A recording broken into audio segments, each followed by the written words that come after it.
తెలంగాణ పథకాలు confusion points అయితే చూద్దాం ఈరోజు మనం. ఫస్ట్ ఈ కన్ఫ్యూజన్ పాయింట్స్ చూసే కంటే ముందు మీరు పథకాల గురించి డీటెయిల్డ్ ఎక్స్ప్లెనేషన్ ఇచ్చాను, అది చూడండి. ఆ తర్వాతే ఇవి చూడండి, అప్పుడే అర్థమవుతుంది. అయితే ఈ కన్ఫ్యూజన్ పాయింట్స్లో మనం పథకం, దాన్ని ప్రారంభించిన తేదీ ఏంటి, పథకం అది ఎందుకు ప్రారంభించారు, పథకం అది ఎక్కడ ప్రారంభించారు, ఈ 3 కన్ఫ్యూజన్ పాయింట్స్ అయితే ఈ వీడియోలో చూద్దాం. ఓకే, మొదటగా పథకం ప్రారంభించిన తేదీ గురించి చూసినట్లయితే ప్రజావాణి కార్యక్రమం, మహిళలకు ఉచిత బస్సు ప్రయాణ పథకం, రాజీవ్ ఆరోగ్యశ్రీ పథకం, ఈ 3 కూడా 9 డిసెంబర్ 2023న ప్రారంభించడం జరిగింది. అండ్ గృహజ్యోతి మరియు 500 రూపాయలకే సిలిండర్ పథకం 27 ఫిబ్రవరి 2024న ప్రారంభించారు. ఆ తర్వాత అమ్మ కోసం మరియు అమ్మ ఆదర్శ పాఠశాల కార్యక్రమం, వీటికి డేట్స్ మంత్ సరిగ్గా దొరకలేదు. నేను మార్చ్ అని ఇచ్చాను, బట్ మంత్ కూడా సరిగ్గా దొరకట్లేదు. 2024లోనే ప్రారంభించారు. ఒకవేళ వీటి గురించి క్వశ్చన్ వచ్చినా కూడా ఇవి ఎందుకోసం ప్రారంభించారు అని మాత్రమే అడుగుతారు తప్ప డేట్స్ రాకపోవచ్చు. ఒకవేళ వస్తే మాత్రం నేను గూగుల్లో ట్రై చేస్తే డేట్స్ మాత్రం ఏప్రిల్, మార్చ్, మే ఇట్లా ఉన్నాయన్నమాట వీటికి సంబంధించిన న్యూస్. అందుకని మార్చ్ ఇవ్వడం జరిగింది. నెక్స్ట్ రైతు నేస్తం కార్యక్రమం 5 మార్చ్ 2024, ఇందిరమ్మ ఇళ్ల పథకం 11 మార్చ్ 2024, తెలంగాణ మహిళా శక్తి పథకం 12 మార్చ్ 2024. 11 మార్చో ఇందిరమ్మ ఇల్లు, 12 మార్చో తెలంగాణ మహిళా శక్తి. ఓకేనా. అండ్ వన మహోత్సవ కార్యక్రమం జూన్లో, కొన్ని పుస్తకాల్లో 28th జూన్ అని ఉంది, 28th జూన్ అని ఉంది, కొన్ని పుస్తకాల్లో 8th అని ఉంది, 9th అని ఉంది. సో క్లారిటీ లేకనే ఇక్కడ జూన్ అని మెన్షన్ చేశాను. నెక్స్ట్ కాటమయ్య రక్షణ కవచ పథకం 14 జూలై 2024. రుణమాఫీ 3 విడతల్లో చేశారు. మొదటగా 18 జూలై 2024న మొదటి విడత చేశారు, 1,00,000 రూపాయల మాఫీ. ఆ తర్వాత 30 జూలై 2024న 1,00,000 నుండి 1,50,000 దాకా మాఫీ చేయడం జరిగింది. ఆ తర్వాత ఆగస్టు 15న 1,50,000 నుండి 2,00,000 మధ్యలో ఉన్న వారికి రుణమాఫీ చేయడం జరిగింది. మొత్తం 3 విడతలు చేశారు. స్వచ్ఛదనం పచ్చదనం కార్యక్రమాన్ని సీతక్క 2024 ఆగస్టు 5 నుండి 9 వరకు నిర్వహించారు. ఓకే, నెక్స్ట్ పథకం ఎక్కడ ప్రారంభించారు అనేది ఇక్కడ మన కన్ఫ్యూజన్ పాయింట్స్. ప్రజావాణి కార్యక్రమాన్ని ప్రజాభవన్లో, మహాత్మా జ్యోతిరావు పూలే ప్రజాభవన్లో నిర్వహించారు. గృహజ్యోతి పథకాన్ని సచివాలయంలో, అండ్ 500 రూపాయలకే సిలిండర్ పథకం కూడా సచివాలయంలోనే ప్రారంభించారు. ఇవి అడగకపోవచ్చు, బట్ వాడు ఏది ఖచ్చితంగా అడిగే ఛాన్సెస్ ఉందంటే ఇందిరమ్మ ఇళ్ల పథకం భద్రాచలంలో, కాటమయ్య రక్షణ కవచ పథకం రంగారెడ్డి జిల్లా అబ్దుల్లాపూర్ మెట్, లష్కర్గూడలో. ఓకేనా.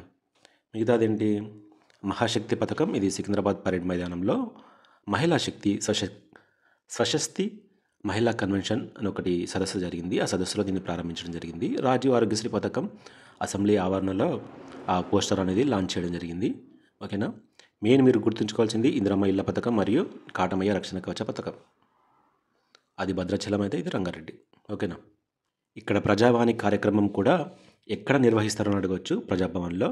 ప్రజా దర్బార్ పేరే ప్రజావాణిగా మార్చడం జరిగింది. నెక్స్ట్ పథకం అది ఎందుకు ప్రారంభించారు అనేది చూద్దాం. ప్రజావాణి కార్యక్రమాన్ని తెలంగాణ ప్రజల సమస్యలు తెలుసుకొని వాటిని పరిష్కరించడానికి ప్రారంభించారు. ఉచిత బస్సు ప్రయాణం అనేది మహిళలకు, బాలికలకు, ట్రాన్స్జెండర్లకు ఉచిత బస్సు ప్రయాణం కల్పించుటకు ప్రారంభించారు. రాజీవ్ ఆరోగ్యశ్రీ పథకాన్ని ఒక్కో కుటుంబానికి 10 లక్షల రూపాయల దాకా, అంతకుముందు 5 లక్షలే ఉండే, ఇప్పుడు 10 లక్షల రూపాయల వరకు ఉచిత వైద్య సహాయం అందించడానికి ప్రారంభించడం జరిగింది. గృహజ్యోతి పథకాన్ని బలహీన వర్గాలకు లేదా బీపీఎల్ కుటుంబాలకు గరిష్టంగా 200 యూనిట్ల దాకా ఉచిత విద్యుత్ సహాయం అందించి వారి ఆర్థిక భారాన్ని తగ్గించడానికి ప్రారంభించారు. నెక్స్ట్ 500 రూపాయలకే సిలిండర్ పథకం, ఆ పథకం పేరులోనే ఉంది, అది ఎందుకు ప్రారంభించారనేది. బలహీన వర్గాలకు 500 రూపాయలకే గ్యాస్ సిలిండర్ అందించి ఆర్థిక భారాన్ని తగ్గించుటకు. అండ్ నెక్స్ట్ ఇందిరమ్మ ఇళ్ల పథకం పేదల సొంతింటి కలను నెరవేర్చాలనే ఉద్దేశంతో ఇంటి నిర్మాణానికి ఆర్థిక సహాయం అందించనున్నారు. ఎన్ని దశల్లో అంటే 4 దశల్లో. ఫస్ట్ బేస్మెంట్ వేసుడుతోనే 1,00,000 రూపాయలు ఇస్తారు. అండ్ ఆ తర్వాత మన పైకప్పు వేసే టైంలో 1,00,000, పైకప్పు పూర్తయిన తర్వాత 2,00,000, అండ్ ఆ తర్వాత మొత్తం నిర్మాణం పూర్తయిపోయిన తర్వాత 1,00,000 రూపాయలు, మొత్తం 5,00,000 రూపాయలు ఇస్తారు. ఇంటి స్థలం లేని వారికి ఇంటి స్థలం ప్లస్ 5,00,000 రూపాయలు ఇస్తారు. ఎస్సీ ఎస్టీలకు అయితే 6,00,000 రూపాయలు ఇస్తారు. థియరీ వీడియోస్లో ఉంటుంది, చూడండి ఒకసారి, దాని గురించి డీటెయిల్గా ఎక్స్ప్లెయిన్ చేయడం జరిగింది. నెక్స్ట్ తెలంగాణ మహిళా శక్తి పథకం రాబోయే 5 సంవత్సరాల్లో మహిళా సెల్ఫ్ హెల్ప్ గ్రూప్స్ ఉన్నాయి కదా, వారికి 1,00,000 కోట్ల దాకా 1,00,000 కోట్ల రూపాయల ఆర్థిక సాయం అందించుటకు దీన్ని తీసుకురావడం జరిగింది. మనం 6 గ్యారంటీల్లో చూసినట్లయితే మహాలక్ష్మి పథకం అని ఉంటుంది. ఓకేనా? మహాలక్ష్మి ఏంటి ఈ పథకం? ఈ పథకంలో 3 పథకాలు అంతర్భాగంగా ఉన్నాయి. ఒకటో ఉచిత బస్సు ప్రయాణం, మరొకటి మన ₹500 సిలిండర్, ఇంకొకటి మహిళలకు ₹2,500 దాకా నెలకు ఆర్థిక సహాయం. ఓకేనా? అది కూడా గుర్తుంచుకోండి. ఈ మహిళా శక్తి పథకం అంటే మళ్ళీ వేరు. ఓకేనా? సెల్ఫ్ హెల్ప్ గ్రూప్స్ ఉంటాయి కదా, వాటి కోసం దీన్ని ప్రారంభించారు. వారికి ₹1,00,00,000 దాకా ఆర్థిక సహాయం అయితే అందించుటకు దీన్ని ప్రారంభించడం జరిగింది. నెక్స్ట్ కాటమయ్య రక్షణ కవచ పథకం. కల్లు గీత కార్మికులు చెట్లు ఎక్కుతుండగా ప్రమాద బారిన పడకుండా కిట్ల సహాయంతో రక్షణ కల్పించుటకు ఈ పథకాన్ని తీసుకురావడం జరిగింది. నెక్స్ట్ వన మహోత్సవ పథకం. తెలంగాణ రాష్ట్రం మొత్తం భౌగోళిక విస్తీర్ణంలో 24% చెట్లున్నాయి. దాన్ని 33% పెంచడానికి ఈ పథకాన్ని తీసుకురావడం జరిగింది. తెలంగాణకు హరితహారం అనే పథకం ఉండే కదా బీఆర్ఎస్ ప్రభుత్వంలో, దాని స్థానంలో దీన్ని తీసుకురావడం జరిగింది. రైతు నేస్తం పథకం.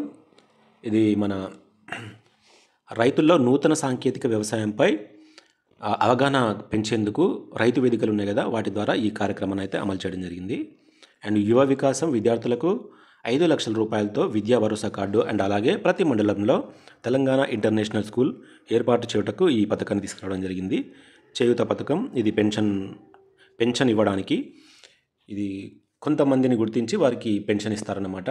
నెలకు 4,000, దివ్యాంగులకైతే ₹6,000. అండ్ అలాగే ఈ పథకంలో భాగంగా రాజీవ్ ఆరోగ్యశ్రీ పథకాన్ని అమలు చేస్తున్నారనేది మీరు ఖచ్చితంగా గుర్తుంచుకోవాలి.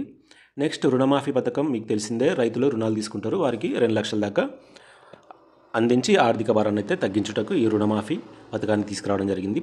పంట బీమా పథకం. ఇది ప్రకృతి వైపరీత్యాలు అంటే కరువు కాటకాలు, వరదలు వచ్చినప్పుడు కావచ్చు, కరువులు వచ్చినప్పుడు కావచ్చు, తెగుళ్ళు, వ్యాధుల కారణంగా పంట నష్టం జరుగుతుంది కదా, అప్పుడు రైతులకు ఆర్థిక సహాయాన్ని అందించుటకు ఈ పంట బీమా పథకాన్ని తీసుకురావడం జరిగింది. ఇంకా ఇది అమల్లోకి అయితే రాలేదు. 2024 ఖరీఫ్ కాలంలోనే దీన్ని తీసుకొస్తా ఉన్నారు, బట్ ఇంకా ఇది అమల్లోకి అయితే రాలేదు. విధి విధానాలు ఇంకా ప్రకటించలేదు. నెక్స్ట్ ప్రమాద బీమా. తెలంగాణ గిగ్ ప్లాట్ఫామ్ వర్కర్లు ఉంటారు కదా, 5 లక్షల ప్రమాద బీమా అయితే అందించనున్నారు. ఈ సెల్ఫ్ హెల్ప్ గ్రూప్స్ ఉంటాయి కదా, వాళ్ళు లోన్స్ తీసుకుంటూ ఉంటారు, 2,00,000 వారికి కూడా ప్రమాద బీమా కల్పించింది ప్రభుత్వం. నెక్స్ట్ అమ్మ కోసం పథకం. ఈ పథకాన్ని మహిళ గర్భం దాల్చిన 3వ నెల నుంచి ప్రసవానంతరం వారికి వచ్చే ఆరోగ్య సమస్యలు ఉంటాయి కదా, దాన్ని పరిష్కరించడానికి ఈ కార్యక్రమాన్ని అమలు చేస్తారు. ఏఎన్ఎంలని కొంతమంది ఉంటారు, వారి ద్వారా వీరికి ఆరోగ్య సమస్యలను పరిష్కరించే ఉద్దేశంతో ఈ అమ్మ కోసం అనే పథకాన్ని తీసుకురావడం జరిగింది. అండ్ ఫైనల్గా అమ్మ ఆదర్శ పాఠశాల కార్యక్రమం. దీన్ని ఎందుకు ప్రారంభించారంటే ప్రభుత్వ పాఠశాలలు ఉంటాయి కదా, అందులో మౌలిక సదుపాయాలు కల్పించడానికి దీని అయితే తీసుకురావడం జరిగింది. డీటెయిల్ ఎక్స్ప్లెనేషన్ చూస్తే ఇంకా డీటెయిల్గా అర్థమవుతుంది, అందుకే అది చూసి ఇది చూడండి. అండ్ నెక్స్ట్ వచ్చే పథకాల గురించి కూడా నేను వీడియోస్ చేస్తాను, ప్రాక్టీస్ బిట్స్ చేస్తాను, కన్ఫ్యూజన్ పాయింట్స్ కూడా చేస్తాను. ఓకేనా? మన నిప్పు లాంటి నిరుద్యోగి యాప్లో తెలంగాణ ఉద్యమ చరిత్ర మీద ఒక కోర్స్ తీసుకురావడం జరిగింది.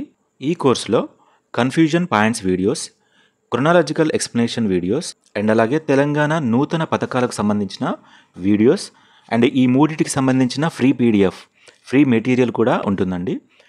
మొన్న హోలీ సందర్భంగా 1 year ఆఫర్ ఇవ్వడం జరిగింది. ఇది ఉగాది వరకు ఉంటుంది. ఎవరికైనా ఇంట్రెస్ట్ ఉంటే యూజ్ చేసుకోండి. ఒకసారి అయితే మన యాప్ డౌన్లోడ్ చేసుకోండి. ఫ్రీ కంటెంట్ కూడా ఉంటుంది. మీరు చూసాక మీకు నచ్చితేనే తీసుకోండి. ఓకేనా?